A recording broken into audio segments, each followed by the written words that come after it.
peux en goûter? Corinne Gouget, bonjour. Bonjour. Vous avez une jolie table. Est-ce que vous attendez des invités? Ah non, pas du tout. J'attendrai plutôt des invités. Donc évidemment, il est tout à fait naturel de penser apéritif. On pense apéritif, pique-nique, sortie scolaire.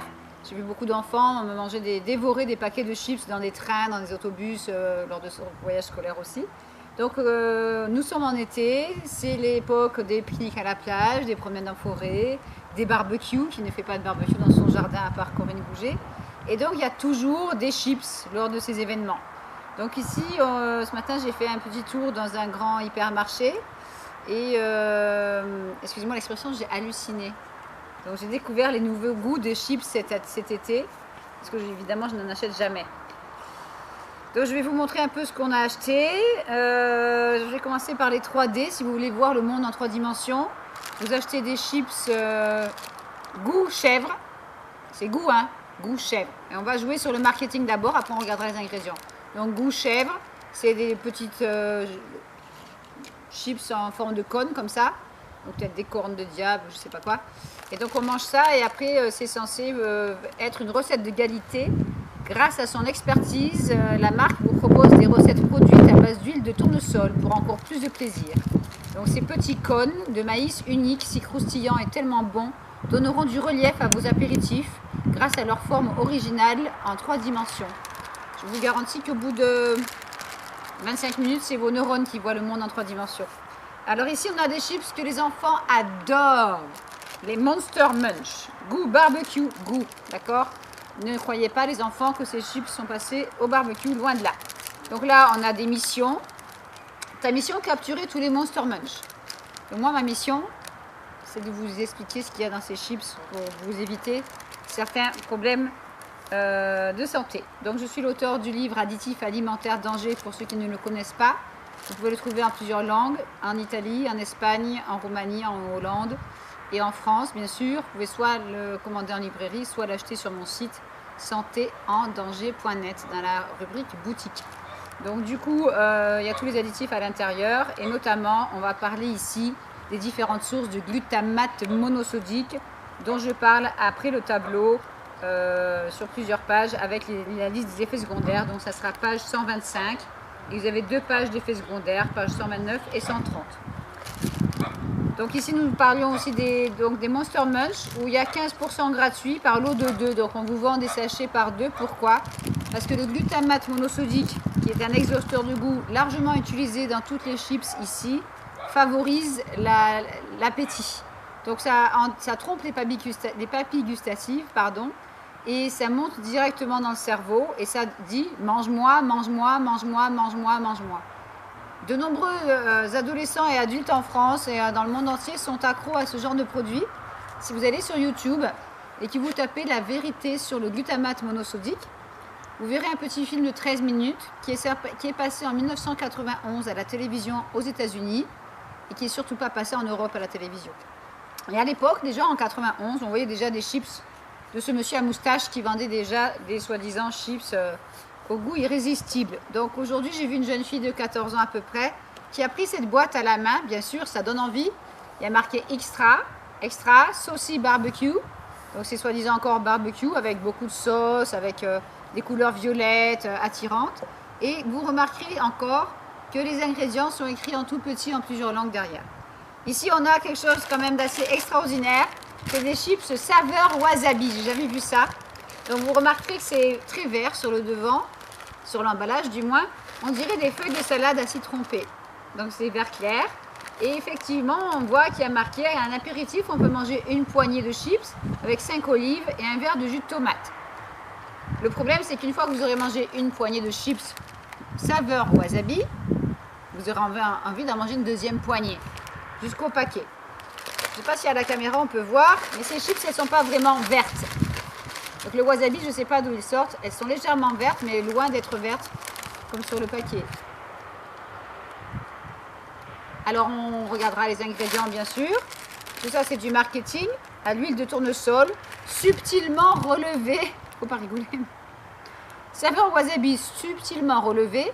Ces chips saveur wasabi apporteront une note d'exotisme à vos apéritifs. Alors l'exotisme, c'est l'exhausteur de goût. Ici, on a des chips extraordinaires. Je vous déconseille d'en donner à vos enfants, à moins que vous souhaitiez transformer vos enfants en extraterrestres. Ça, c'est assez efficace. Donc, les extraterrestres goût jambon fromage. S'il y avait marqué au jambon et au fromage, ça voudrait dire qu'il y a du jambon et du fromage dans les chips. Là, c'est goût, donc c'est des arômes artificiels. Donc là, c'est pas cher et ça rapporte gros. Ça rappelle un petit peu les monstres, n'est-ce pas? Mais là, vous ne transformerez pas votre enfant en monstre, mais en extraterrestre. Et là, c'est pareil, derrière, 75 grammes, les extraterrestres, etc. Valeur nutritionnelle.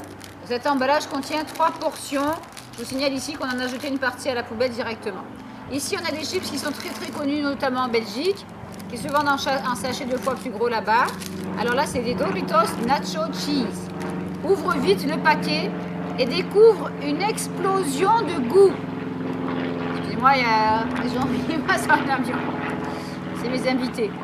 Donc, on a des chips Nacho Cheese. Ouvre vite le paquet et découvre une explosion de goût.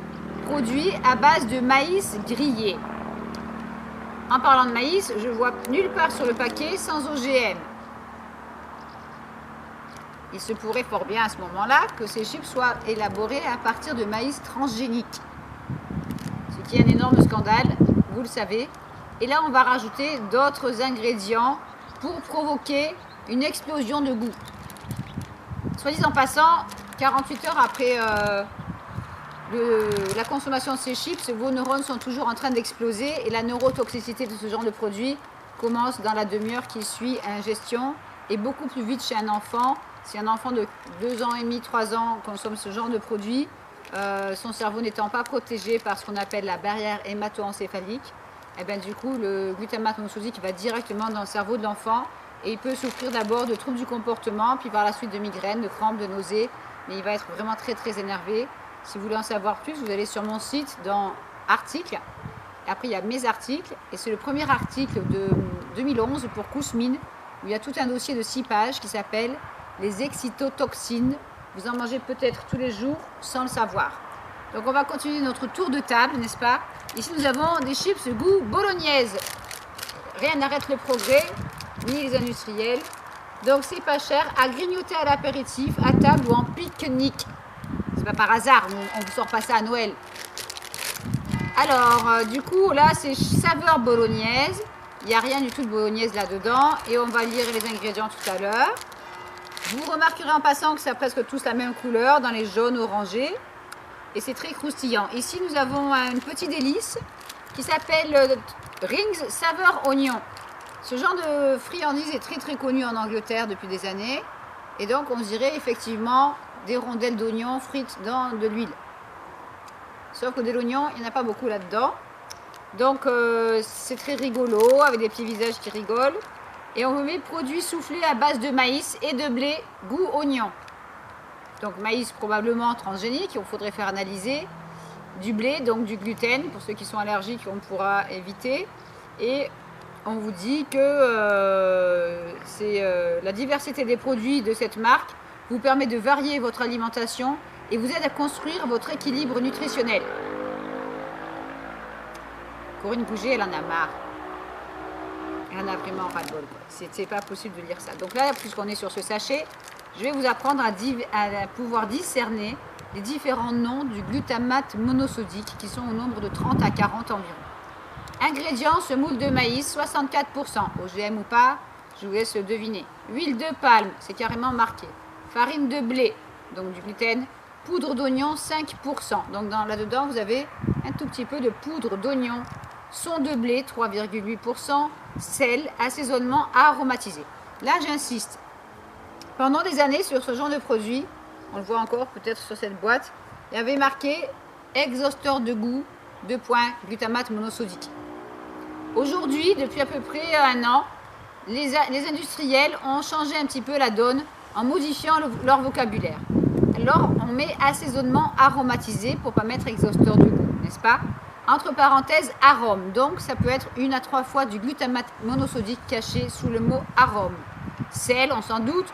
Poudre de yaourt, c'est même pas yaourt en poudre, c'est de la poudre de yaourt. Poudre d'oignon, dextrose, matière grasse laitière, Lactose, ça c'est le sucre du lait qui va provoquer aussi l'addiction, sucre. Et là on a la famille complète, exhausteur de goût, 2 points, E621, E627, E631. Poudre de lait écrémé, un plus, maltodextrine, j'ai une page entière là-dessus dans mon livre, épices au pluriel et plantes aromatiques. On rajoute encore une couche si vous n'êtes pas satisfait. Exhausteur de goût E621, donc ça fait au moins 1, 2, 3, 4, 5, 6 sources dans ce sachet. Persil en poudre, colorant E100, ouf, c'est un colorant non dangereux. Traces d'arachide, céleri, œufs et crustacés. Avec 6 sources de glutamate monosodique, ce produit est très dangereux, voire mortel pour la personne qui peut tout manger. Parce que ça attaque aussi le cœur, les organes reproducteurs, ça attaque les poumons, ça attaque principalement le cerveau. Et là, si vous avez 6 sources dans le même paquet, ça peut même, à la longue, provoquer la maladie de Parkinson ou d'Alzheimer. Je vous conseille ce livre qui s'appelle La cuisine moléculaire de George Ziprick. Et je vais me permettre de vous lire juste un petit passage que l'on peut trouver dans ce livre qui va vous expliquer aussi plein de choses sur d'autres additifs. Mais là, on va parler de les exhausteurs de goût. Il y a eu aux États-Unis des cas graves par rapport aux colorants souvent utilisés dans l'alimentation. Et pour l'exhausteur de goût, c'est le plat principal. Il explique là, comme plat principal, souhaiteriez-vous un peu de tachycardie? Nous vous proposons également malaise, diarrhée, maux de tête et convulsions. Que préférez-vous? Tels sont en effet les symptômes du China Restaurant Syndrome, donc le syndrome du restaurant chinois, qui aurait déclenché, dit-on, l'exhausteur de goût appelé glutamate monosodique. Donc il parle de différentes choses et à un moment il dit: mais si après l'ingestion d'une soupe de glutamate bien corsée, on sent comme une lourdeur au niveau de l'abdomen, des doutes surgissent. A-t-on affaire à une indigestion ou bien à un symptôme d'urgence pour un grand nombre de maladies? L'avis des scientifiques peu nombreux qui ont osé se prononcer sur le glutamate monosodique n'est d'ailleurs pas flatteur. Le glutamate est un poison pour les neurones. Je répète, si vous n'avez pas bien entendu, le glutamate est un poison pour les neurones. L'auteur ne dit pas serait un poison, il affirme que c'est un poison. Et je tiens à vous informer, messieurs, dames, que le professeur John Olney a fait plus de 200 études dans toute sa carrière sur ce sujet et que dès les années 1960, il a dénoncé le glutamate monosodique comme pouvant provoquer des lésions cérébrales chez l'animal. Il y a plus de 40 ans, cet expert, spécialiste du cerveau aux États-Unis, a expliqué que si on laissait de grandes quantités de glutamate monosodique dans l'alimentation industrielle, nous assisterions à une épidémie mondiale d'obésité et de diabète. Nous y sommes. John Olney est toujours en vie. Vous pouvez le voir dans le film Notre poison quotidien, gratuitement sur Internet. Donc du coup, il parle de certains experts. Et il y en a un qui dit: le glutamate donc est un poison pour les neurones, avertit Konrad Bayreuther, professeur à l'université de Heidelberg. Une toxine qui pourrait contribuer à l'apparition du Parkinson ou de l'Alzheimer. Aux États-Unis, des experts comme le docteur Russell Blaylock, dont voici l'excellent ouvrage en anglais de 1997, Excitotoxine, le goût qui tue, dont parle l'auteur ici. Le docteur Blaylock soutient la thèse que le glutamate monosodique à moyen ou long terme, et spécialement si on l'associe à l'édulcorant aspartame, provoque des maladies dégénératives. Dans ce livre, vous avez plus de 400 sources scientifiques. Faites passer à votre médecin, votre neurochirurgien, votre neurologue ou même au psychiatre, puisque le glutamate rend fou. Donc je vous tiens en suspense et je vous lis la suite. George Schwartz, donc un des médecins qui a dénoncé le glutamate depuis les années 90 aux États-Unis, et John Olney, dont on vient de parler, sont arrivés aux mêmes conclusions qui mettent en garde contre les attaques spontanées d'asthme. De la consommation de glutamate a provoqué un excès de graisse pouvant atteindre de grotesques déformations chez leurs animaux. Donc je vais vous montrer dans un autre livre, le livre du docteur Schwartz, une photo de rat. Donc sur le côté là, vous avez un rat qui n'a pas consommé de glutamate, qui est de taille normale. Et de l'autre côté, vous avez un petit rat qui a consommé du glutamate monosodique lors d'une expérience il y a plus de 40 ans. vous remarquerez que le petit rat qui a mangé du glutamate monosodique est en surpoids. Or, selon de nombreux experts dont le docteur Blaylock, l'être humain est beaucoup plus sensible au glutamate monosodique et au mélange associé de différents additifs. Donc, ça prouve bien qu'il y a un problème. Aujourd'hui, nous avons vu un certain nombre de personnes en surpoids de 16 ans à 40 ans. C'est pitoyable. Donc, vous imaginez bien les dégâts chez les êtres humains depuis plus de 102 ans. Et le souci, c'est comme le disait le docteur Blaylock dans une conférence, c'est que depuis 102 ans, 1909, les quantités de glutamate monosodique ont été multipliées tous les 10 ans par 2 ou par 3. Donc on se retrouve avec une population de plus en plus malade, avec de plus en plus de maladies de Parkinson. Pour ceux qui ne savent pas cuisiner, ils utilisent des plats en boîte dont on parlera dans une autre vidéo.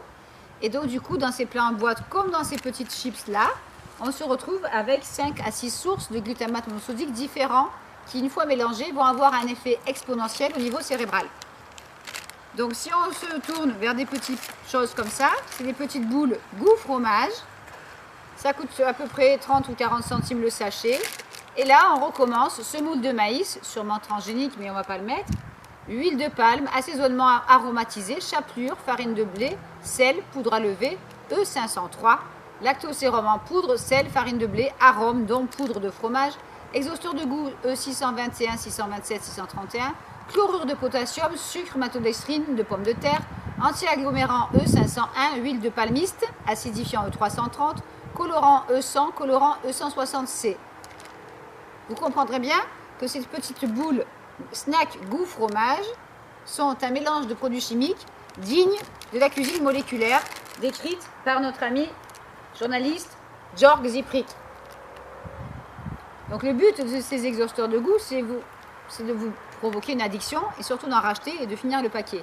Plus les pathologies qui sont liées. Donc migraine, vertige, nausées, ballonnement, crise de rage, crise de limite schizophrénie. Donc si je continue à lire ce chapitre, l'arsenic lui aussi est un produit complètement naturel, lance Schwartz. Par exemple, à l'encontre du lobby du glutamate, il expliquait que certaines personnes réagissent davantage au glutamate qu'à l'arsenic. Voilà plus de 20 ans qu'aux États-Unis, les producteurs d'aliments pour bébés ont volontairement renoncé aux exhausteurs de goût. Donc ça, c'est à moitié vrai parce qu'ils ont promis de retirer l'exhausteur de goût des aliments pour bébés, mais ils ne l'ont pas vraiment fait puisqu'ils ont simplement changé le nom. Quand vous achetez des petits pots pour bébés, souvent il y a marqué arôme poivre, arôme cannelle. Parce que le poivre et la cannelle, ça coûte plus cher. Et le but des industriels, même pour les bébés, c'est d'économiser de l'argent. Je vous en supplie, les futurs parents ou les jeunes parents, faites vous-même vos purées de légumes ou de fruits pour vos enfants, sans arôme et avec de la vraie cannelle, du vrai poivre si vous voulez ou du vrai sel. Mais en fait, en général, on ne met pas trop d'épices pour des bébés. Donc du coup, reste à savoir si cette auto-restriction est simplement sincère ou si les producteurs ont craint qu'une plainte collective d'enfants malades ne leur coûte des millions au cas où l'on réviserait l'opinion médicale autorisée. On sait que le glutamate stimule la salivation, il ouvre l'appétit. Plus on en consomme, donc plus on en mange et forcément plus on grossit. On sait que les lobbies du glutamate constituent un sponsor puissant.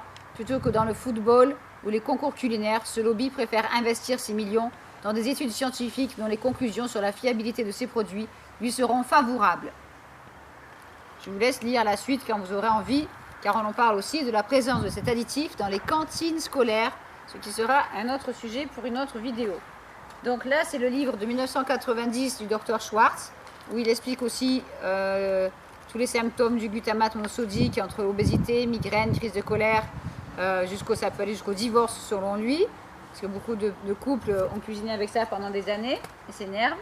Ici, je vous montre un livre encore du docteur Hans Ulrich Grimm, et qui explique bien aussi par rapport au glutamate monosodique que ça affecte les neurones du cerveau. Le grondement des dieux, le glutamate, le goût qui peut tuer les cellules cérébrales. Donc il n'y a pas que moi qui en parle, il y a aussi d'autres auteurs. Je vous présente ici un livre qui va bientôt changer de couverture, qui est sorti cette année, The Man Who Sued the FDA.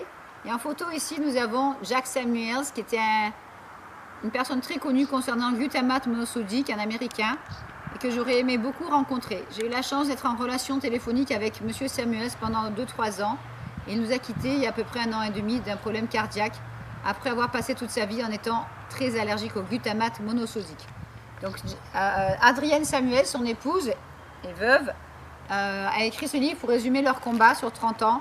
Et maintenant, il va y avoir une nouvelle couverture qui s'appellera tout simplement « Ce n'était pas Alzheimer, c'était le glutamate monosodique ».